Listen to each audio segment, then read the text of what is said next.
Hello दोस्तों, नमस्कार। मैं विजय पूनिया। आप देख रहे हैं विजय एजुकेशन। विजय परिवार में आपका स्वागत है। आज हम बात कर रहे हैं कि एक नर्सिंग ऑफिसर को कितनी सैलरी मिलती है ना।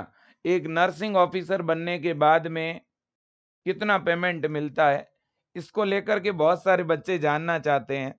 विशेषकर वो स्टूडेंट जो अभी नर्सिंग की पढ़ाई कर रहे हैं, जो बीएससी नर्सिंग में एडमिशन ले चुके हैं या जो बीएससी नर्सिंग में एडमिशन लेने का सोच रहे हैं, है ना।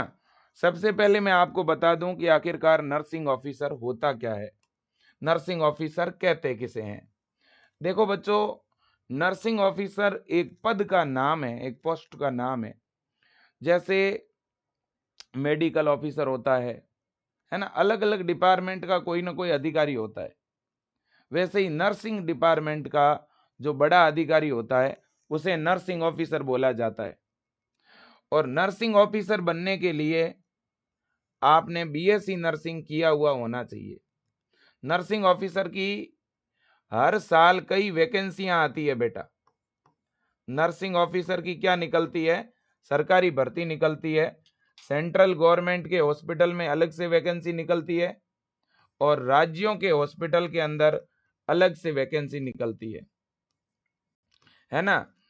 तो कहीं ना कहीं इसमें आप नर्सिंग ऑफिसर बन रहे हैं, मतलब आपको गवर्नमेंट नौकरी मिल रही है। जैसे ही आपको एम्स हॉस्पिटल में जॉब मिल गई बीएससी नर्सिंग करने के बाद, तो आप नर्सिंग ऑफिसर कहलाएंगे।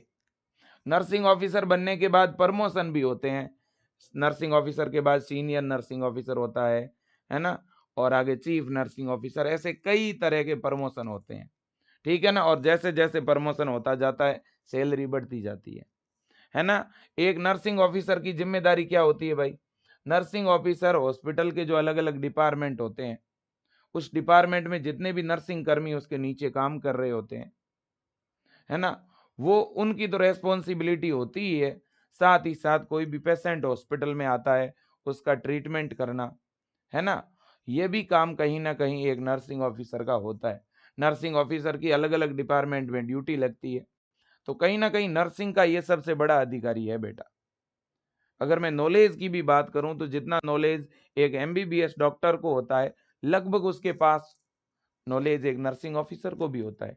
क्योंकि नर्सिंग ऑफिसर बनने के लिए भी आपने बीएससी नर्सिंग किया हुआ होना चाहिए, मतलब आपके पास ग्रेजुएशन डिग्री होनी चाहिए, ठीक है ना। बिल्कुल जी। तो मेरे दोस्तों, अगर आपने बीएससी नर्सिंग क्या कर लिया है, कंप्लीट कर लिया है ना। अगर आपने बीएससी नर्सिंग कोर्स क्या कर लिया है, कंप्लीट, तो आप नर्सिंग ऑफिसर की जो भर्तियां आती है उसके लिए अप्लाई कर सकते हो, है ना। और नर्सिंग ऑफिसर की जॉब अलग अलग हॉस्पिटल के लिए निकलती है। मैं आपको बताऊं अगर बेटा, जैसे कि सेंट्रल गवर्नमेंट के मैं कुछ हॉस्पिटल्स के नाम बता रहा हूं। जैसे ये देखो आप, ये सारे सेंट्रल गवर्नमेंट के हॉस्पिटल है। जैसे हमारे देश में एम्स के 20 से भी ज्यादा हॉस्पिटल है। इनमें हर साल नर्सिंग ऑफिसर की जॉब निकल रही है। किस नाम से निकलती है, नौर सेठ के नाम से। नौर सेठ के नाम से हर साल भर्ती आती है। आज की डेट में नौर सेठ 10 निकली हुई है, आज की डेट में भर्ती आई हुई है। तो बीएससी नर्सिंग वालों के लिए केवल एक भर्ती नहीं निकलती है, हर साल कई जॉब निकलते हैं, है ना। तो एम्स हॉस्पिटल के लिए नॉर सेट निकली हुई है। ऐसे ही कुछ समय पहले रेलवे हॉस्पिटल की भर्ती निकली हुई थी। इसी तरह से मिलिट्री हॉस्पिटल के लिए एमएनएस के नाम से जॉब निकलती है। ऐसे ही बच्चों RML, KGMU, PGM, MIR, SGPGI, BHU, है ना, ऐसे कई हॉस्पिटल है सेंट्रल गवर्नमेंट की जिनकी जॉब निकलती है हर साल। साथ ही साथ बेटा, केवल सेंट्रल गवर्नमेंट ही नहीं, राज्यों के जो हॉस्पिटल होते हैं, जैसे कि यूपी में बहुत सारे हॉस्पिटल है, बिहार के अंदर बहुत सारे हॉस्पिटल है, हरियाणा में है, एमपी में है, हिमाचल प्रदेश में है, छत्तीसगढ़, पंजाब, गुजरात। तो हर जिले स्तर पर, ब्लॉक स्तर पर, तहसील स्तर पर, गांव स्तर पर जितने भी छोटे और बड़े हॉस्पिटल होते हैं, उनके अंदर भी नर्सिंग ऑफिसर की जो है पद होते हैं। और उनमें भी नर्सिंग ऑफिसर की जॉब निकलती है। हर राज्य स्तर पर भर्तियां निकलती है ना। तो अब अगर मैं बात करूं कि एक नर्सिंग ऑफिसर को कितनी सैलरी मिलती है, कितना पेमेंट मिलता है ना।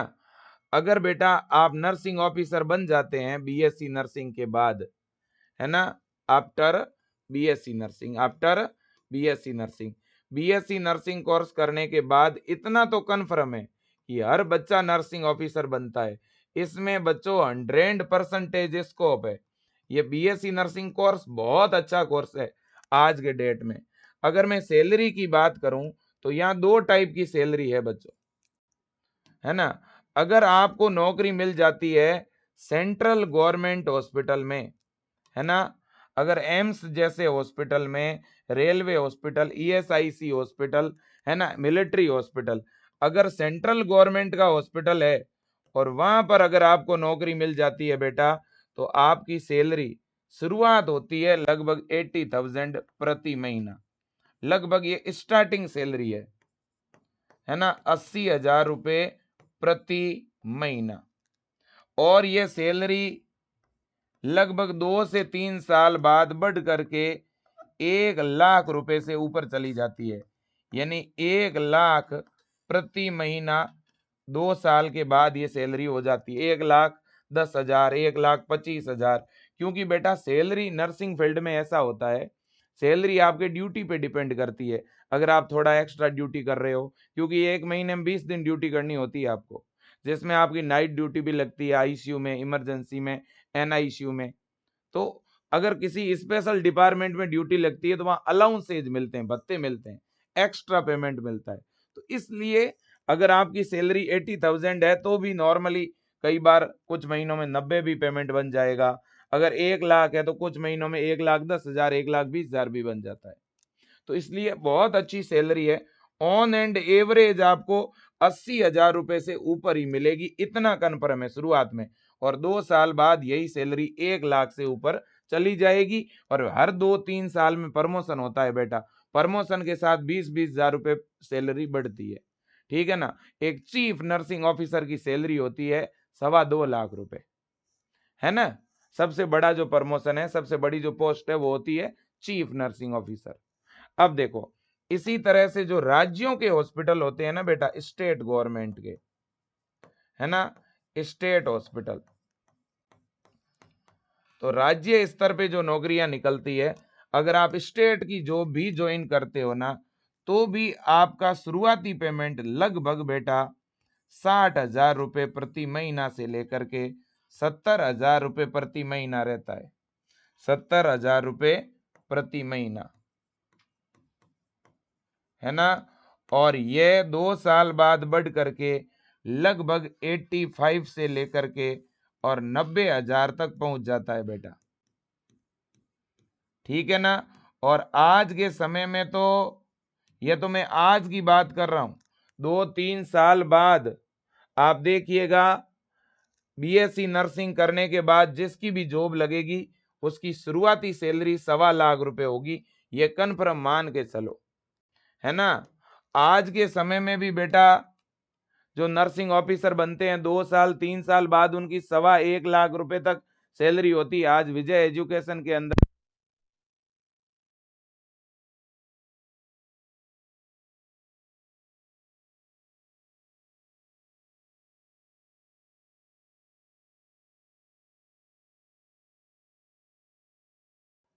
तो इसलिए मेरे दोस्तों मैं कहना ये चाहता हूं कि यहाँ पर बहुत अच्छी सैलरी मिलती है। आज आप कोई भी एम्स हॉस्पिटल के अंदर जाके पता करो, रेलवे या ईएसआई हॉस्पिटल में जाके पता करो, वहाँ जो नर्सिंग ऑफिसर होगा, अगर वो 2 से 3 साल से अगर नौकरी कर रहा है तो उसकी सैलरी 1,00,000 से ऊपर ही होगी। मेरे मित्र हैं, मेरे साथी हैं जिनको 3 साल हुआ है एम्स में जॉब करते हुए, और 1,25,000 रुपए से ऊपर सैलरी आज उनकी। तो कहीं ना कहीं ये एक बहुत अच्छा फील्ड है जहां गवर्नमेंट बहुत अच्छी सैलरी दे रही है, लेकिन लोगों को पता नहीं है। इसलिए बहुत कम लोगों ने ये कोर्स किया हुआ है बीएससी नर्सिंग का। मैं आप बच्चों को भी कहना चाहता हूं, अगर आप में से कोई भी 12th बायो का बच्चा है तो उसे बीएससी नर्सिंग में जरूर एडमिशन लेना चाहिए, है ना। बीएससी नर्सिंग का हर साल फॉर्म आता है, अलग अलग राज्यों में प्रवेश परीक्षा होती है और प्रवेश परीक्षा के आधार पर ही एडमिशन होता है। ठीक है कि नहीं? बिल्कुल जी। और साथ ही साथ मैं आपको कहना चाहता हूं, आप बीएससी नर्सिंग प्रवेश परीक्षा की तैयारी करना चाहते हो तो आप विजय एजुकेशन से कर सकते हो।